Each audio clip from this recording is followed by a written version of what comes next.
reviewing the PDM Extrait collection. These go for $550, so let's see what Le Male Elixir Absolu Parfum Intense. Let's talk about Dior Poison and its flankers. You'll have one version which is Parfum, and then that becomes two versions. Increasingly, every year there seems to be a new Extrait, a new Parfum, a new Intense of a pre-existing fragrance, and I think a lot of you guys have mentioned in the comments that you're getting quite sick of seeing all of these different flankers being marketed, and essentially companies making the most out of a fragrance that is very popular. So in today's video we're going to be featuring lots of different flankers of pre-existing fragrances, whether there should be flankers out there on the market. I want to get your guys' opinions.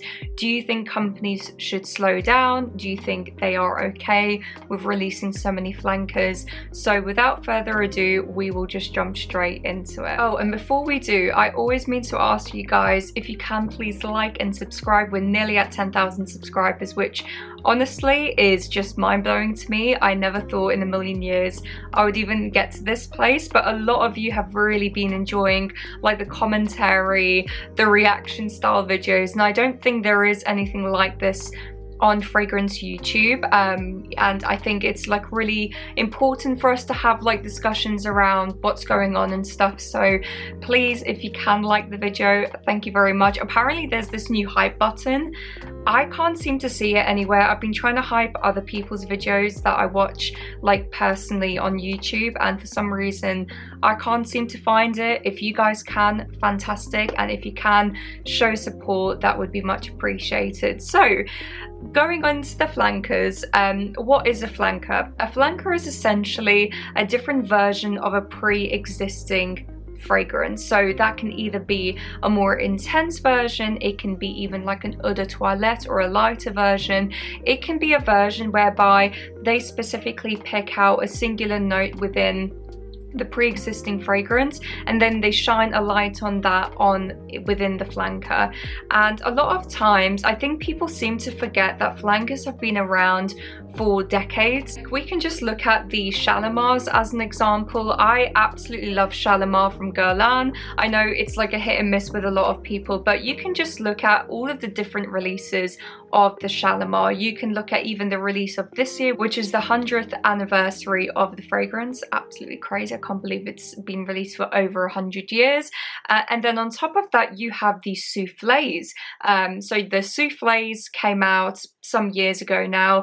They also brought out a millésime version flankers of the Shalimar, which I do have in my own collection, and they always bring out limited editions in different various bottle designs, different notes kind of highlighted as part of the Shalimar legacy. So we're just going to watch an example of flankers within the Shalimar collection. There's a lot of people who collect them as a hobby, real hobbyists who love the legacy of Shalimar so much they literally have like tens of flankers of the fragrance. So we'll just watch a couple of clips and then we'll see your guys' thoughts.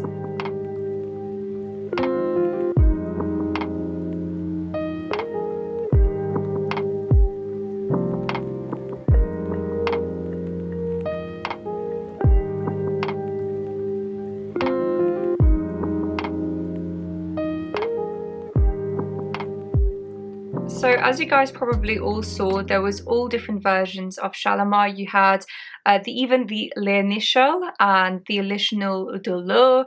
There's so many, honestly, that I wouldn't even be able to list all of them. And let's just have a look, because there was the Filtre, which I really enjoy that one. There's a Millésime, which is towards the top, but I don't know exactly which version that is. Parfum Initial, Parfum Initial Low, and then there's also another version of the Initial at the back, and then you have potentially you have more initials there. And to be honest with you guys, they are almost like collector's items. They go for ridiculous prices on eBay. I was in this rabbit hole of Shalimar for so long. I don't particularly like the L'Initial.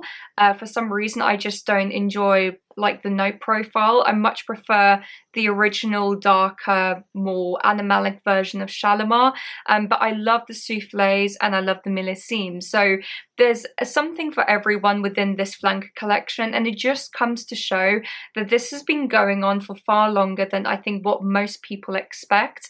And another example of that is Dior Poison. As you guys know, Poison was released like a couple, if not a few decades ago now, in like the late 80s, early 90s, and since then there's been countless different versions of Poison, and I think that just shows again an example that flankers have been pre-existing for quite some time. So I did actually find a video of a lady just kind of going through most of the Poison flankers, so at least it kind of gives you guys an idea of what different versions there are out there. Let's talk about Dior Poison and its flankers. I'm going to start with the original Dior Poison from the 80s. This perfume was a huge success after its launch. Everyone and their mom was using this fragrance, including my mom. This was a truly intoxicating perfume with delicious notes of wild berries, plum, white florals, and amber.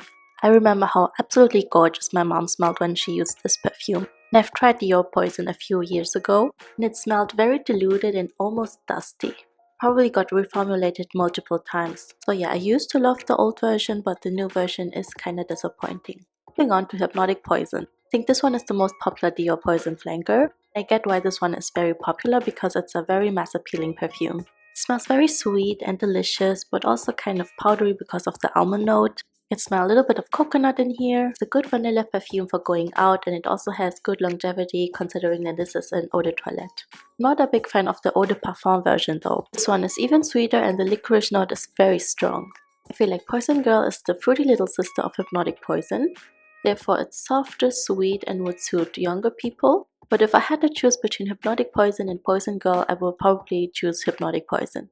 The last one is my favorite Dior Poison flanker, which is Pure Poison. This one is very different from the other flankers. It's a super clean and soapy white floral scent.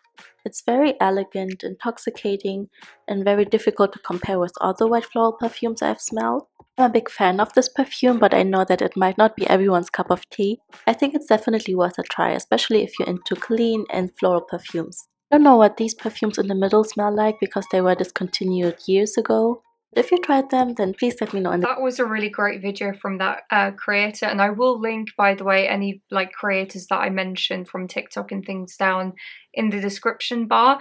But what I really found interesting, and I don't know if you guys noticed this as well, every single flanker of Poison had a completely different olfactive group, completely different notes. I personally don't believe any of the flankers smell anything like the original Poison. I think like the ultimate theme was obviously like that plum note, and the original Poison back in the 80s was a very heavy ambery, molasses, plum, super sexy, slightly smoky type of fragrance. And since then, even when you look at Hypnotic Poison, to me it smells a lot more intense on the almond notes, the licorice, the marzipan type of vibe, and that in comparison to the original Poison is very different. And then as she mentioned with Poison Girl, completely different fragrance again, couldn't be more far apart than the original Poison. And Pure Poison, Poison for me is definitely by far my favorite. I'm a really big white floral fan, as you guys know, and I just love the combination of white florals in this, and it kind of has like this very classy, sexy undertone with it still being a designer fragrance. Granted, a lot of these flankers even have been reformulated, let's be real here, and that's the, I guess, the disappointing part, because you don't really get that same vibe as you would have like many years ago, but that's just the reality of the industry. And as she showed very clearly, there's been a lot of other Poison variants out there, so I just wanted to highlight that for you guys, because that's another example of that this has been going on for decades. All of these different flankers, versions, intenses, parfums of even the flankers. So it very soon becomes what I would class as a pyramid. So what will happen is you'll have the main fragrance up here and then, you know, the separate flankers. So for example, you have the Hypnotic Poison, and then branching off from that, you then have different versions of that Hypnotic Poison. So you have an eau de toilette, you have a parfum, you might even have an intense version. I don't think that there is. I think there's literally just an eau de parfum version.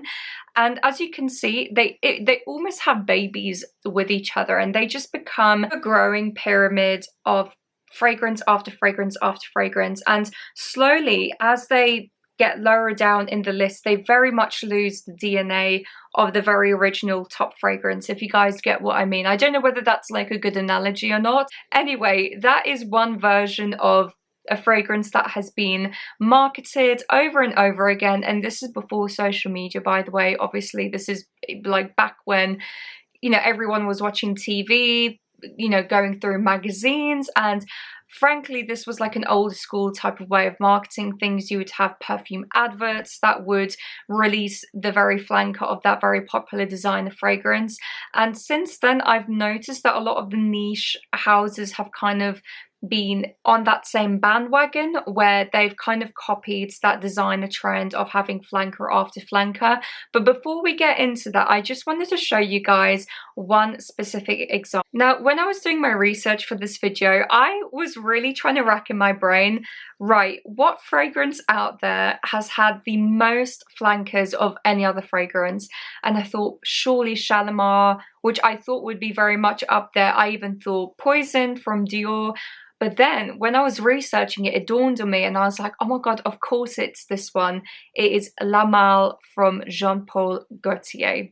Now, for any male viewers watching, I don't even think we have to have a conversation around this. I think all of you know how many flankers of La Malle have come out over the years. There are so many, you can't even create a video because, you know, some of them have been discontinued, some of them are limited editions, and others, there are just so many you would have to hunt down every single one. I think in total, don't quote me on this, but I think there's been about 50 various flankers of La Malle, which to me is so unnecessary. Like, why do you need so many flankers? I'm not against flankers, by the way.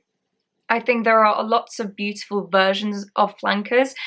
In my opinion, as long as they have somewhat of a similar DNA to the original fragrance, or have a purpose, whether that is a more intense version for people who really enjoy that DNA, for example, or even like a lighter version, I completely get it.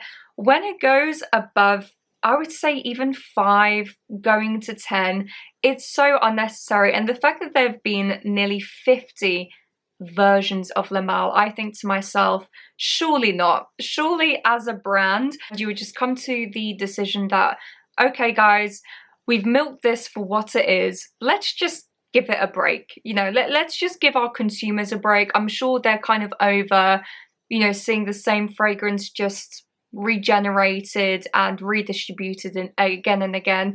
And in my opinion, I think it lacks a certain level of creativity within these designer brands, or even like niche brands, for example, where you are having to milk the most out of that pre-existing fragrance.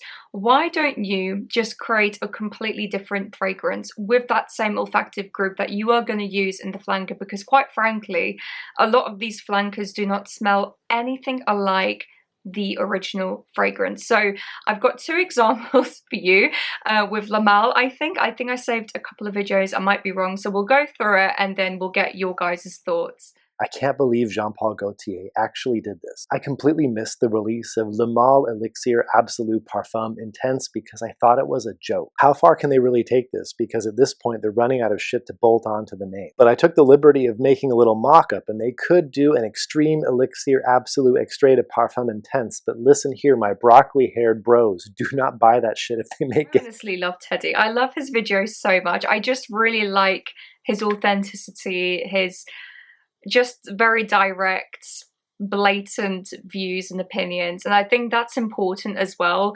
You know, from his perspective, seeing how ridiculous it's become. And it is ridiculous. Like, what was that one? Lair Up? Because I've seen it before and I didn't even think to bother to try it because there are just frankly so many that I just would be nose blind by the end of it. So what was it called again? It is Le Male Elixir Absolu Parfum Intense. Let me repeat that. Le Male Elixir, one version, Absolute, two version, Parfum, third version, Intense, fourth. Now, I don't know what's happened in their marketing team. I don't know, as I said, if they've kind of like lost creativity and they just don't have any other types of fragrances they want to release. But to me, that is just so ridiculous. And I'm sure it smells lovely. And this is the disappointing part, where consumers get very sick and tired of seeing the same thing just repeated over and over. And I think brands are losing a trick where they can just create a whole different campaign around a new fragrance, and that can have its own destiny and its own legacy. Now, granted, there are so many fragrances out there. I think we're almost becoming a little bit overwhelmed anyway, so I don't know whether that's going to add to the pre-existing issue.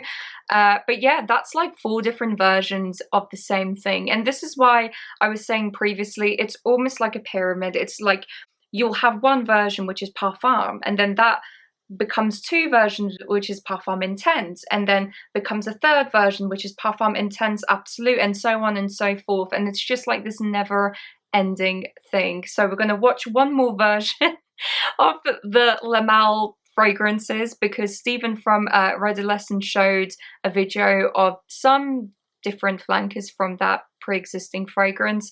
And again, I think that it's important to show you guys how very different these flankers are from the original. So we'll just watch through it and we'll get your thoughts on it. Ranking all of my Jean Paul Gaultier Le Male fragrances. In the number 10 spot, Le Male in the Navy. This one was very much so on the lighter side of things. The longevity wasn't that great. In the number 9 spot, Le Male Essence de Parfum. Look at the liquid in this thing. This was a bit on the ambery side of things, definitely a bit darker, but too much of a deviation from the original. And then we also had the Pride edition. This one took the sweetness in a bit of a weird direction, also a deviation from the original Le Male, which I love. And then we had Le Beau. Le Beau kind of combines tonka bean with coconut, really nice, almost a bit pseudo-tropical. I personally prefer Le Beau Le Parfum. It actually performs a lot better. You're going to get a few more hours of longevity with that one. Now, the next 2 smell exactly alike, Le Male Superman and Le Male Popeye edition. These 2 are fantastic, bright, sweet, minty. I actually do like these very, very much, especially for the summer. In the number 3 spot, Ultra Male. This one is beautiful, vanilla and pear. One of the best flankers ever released. Again, a deviation from the original, but they did it right. Same perfumer, Francis Kirkjohn. In the number 2 spot, Le Male Elixir. This one is a beautiful sort of dark, ambery, sophisticated type of a fragrance while bearing some resemblance to the original. But of course, in the number 1 spot, I love this for the nostalgia, the memories, the way that it smells. It still captures the air of modernity despite it being released several decades ago, the original Le Male. It will always have a special place in my heart. And this one is a fantastic fragrance. I will always purchase a bottle of this, even if I run out. What is your favorite Le Male fragrance? Drop your comment down below. In fact, I think that's actually a very good question from Stephen. What is your most favorite Le Male fragrance? And I just find it really funny, and I think he showed this within the video. You had the Le Beau version, but then you had the Le Beau, I don't know whether it's like an Absolute or a Parfum Intense version of that. And it's just this never-ending cycle of, you know, producing, and it's just never-ending pyramid. And they are different smelling, as I mentioned before. I think the overall DNA of Le Male is that there is quite a sweeter, almost fougere style olfactive group in the very DNA part of that fragrance, and I quite like the original. I think it's actually quite a nice fragrance, but where it loses me is the number of different flankers and extraits, and it's just too much for me. It's almost too much for a normal consumer to navigate in that type of realm. As much as I love Shalimar, I also don't think there should be as many flankers as there is. Although obviously the legacy is over 100 years, Frankly, they are free to do whatever they want, and clearly there is a massive community of people who are willing to collect these as collector's items. But a lot of the designer fragrances and the brands out there are very guilty of literally just mass producing flanker after flanker after flanker. We're going to explore something slightly different, which is the extrait boom within the niche fragrance community. Now, I say niche very loosely because a lot of these brands who started off as niche, I wouldn't even class as niche at all anymore. They're mass marketed, they're mass produced.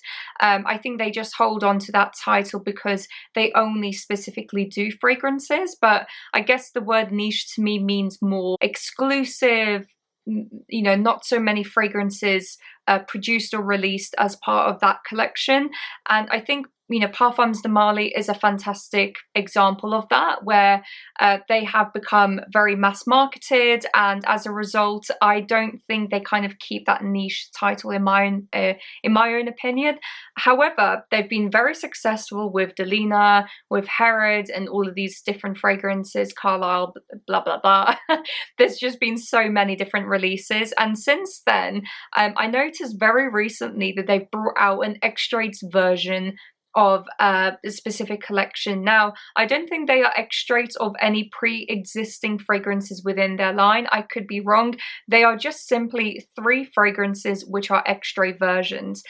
Now, the reason why I wanted to highlight this is because I've noticed with specific brands, they will be bringing out extraits of different fragrances, whether those are solo fragrances by themselves or flankers. Now, my only concern with that is, as much as extracts are fantastic, you should have a higher natural oil concentration and the quality should be better. That isn't always necessarily the case. And, you know, with that higher price tag, I would expect a different quality, a higher quality in the raw goods that are being, you know, included. But a lot of the times it is literally down to marketing. It might on paper have a higher natural oil concentration, but truly they are just looking to slap a higher price tag onto the fragrances. And granted, there's a lot of people out there willing to pay the money, and fair game to them. You know, if I was a brand, knowing that, you know, you could make a lot more money from extracts, fantastic, I completely understand. So anyway, I haven't tried the new extrait versions from Parfums de Marly. I am a little bit intrigued because honestly, I just want to see whether they are higher quality, whether they're worth the price tag. Not that I would personally spend $550, but I do know some people who would. So we're just going to watch a video of a content creator who has, I think, received 3 of the extracts from Parfums de Marly, and yeah, we'll just get his thoughts on it. Reviewing the PDM Extrait collection, these go for $550, so let's see what I think about them. The Extrait line was released to elevate the Parfums de Marly brand and showcase their craftsmanship. I spent some time with these fragrances so I can give you an in-depth review, starting off with Valero. This is a woody, fresh, spicy, aromatic, slightly citrusy scent profile, but I really like the earthy, aromatic, like herbaceous kick you get from Valero. Aragon is amazing. It is by far my favorite. It's woody, it's citrusy, it's aromatic, it's got this cleanliness, but also this sweet depth as well.